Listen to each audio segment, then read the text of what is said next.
আমরা একটি খবর প্রথম আলোতে দেখতে পাচ্ছি।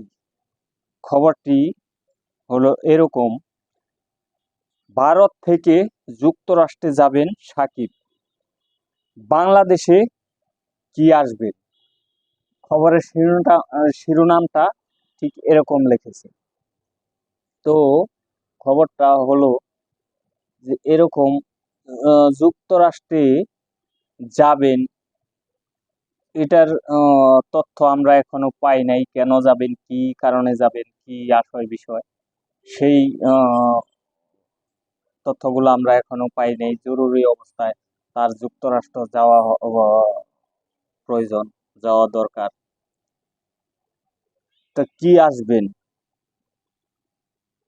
তো খবরটার অর্থটা বুঝতে পারতাছি না। তো আমরা এখন একটু বিস্তারিত দেখি এই কারণেই, বাংলাদেশে ক্রিকেট দল ভারত অবস্থান করবে। অক্টোবরের দ্বিতীয় সপ্তাহ পর্যন্ত টি-20 সিরিজের তৃতীয় সফরের শেষ ম্যাচ 12 অক্টোবর। তবে ততদিন পর্যন্ত ভারতে থাকার দরকার হচ্ছে না সাকিব আল হাসানের। কানপুর সিরিজের দ্বিতীয় টেস্ট শুরুর আগে আচমকা ঘোষণায় তিনি নিজেই সেই দরজা বন্ধ করে দিয়েছেন। সেই দিন টেস্টের পাশাপাশি টি-20 থেকেও অবসরের ঘোষণা দিয়েছেন সাকিব। এর মধ্যে টেস্ট নিয়ে ঘোষণাটি ছিল আগাম। জানিয়েছেন শেষ ম্যাচটি খেলতে চান দক্ষিণ আফ্রিকার বিপক্ষে দেশের মাটিতে।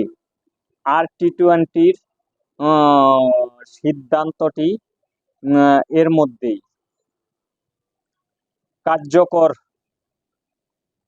কার্যকর।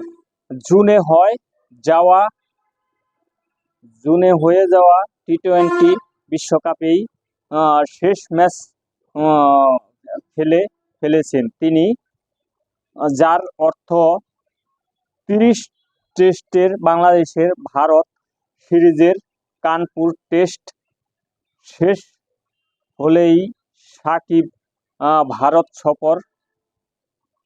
সফর শেষ। এরপর সাকিব কি করবেন?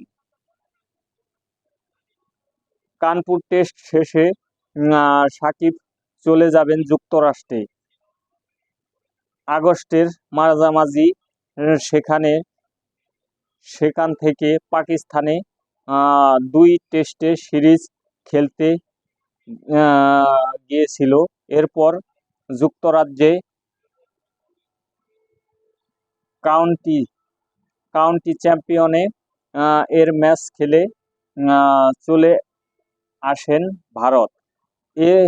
এক মাসেই বেশি সময় পরিবারের কাছ থেকে দূরে থাকা সাকিব কানপুর টেস্ট শেষ করেই স্ত্রী ও সন্তানদের কাছে ফিরে যাবেন। কিন্তু এরপর দক্ষিণ আফ্রিকায় বিপক্ষে শেষ টেস্ট খেলতে অদ্য বাংলাদেশ আসবেন কিনা সেটা এখনো অনিশ্চিত। আমরা কিছুটা হলেও ধারণা করতে পারতেছি যে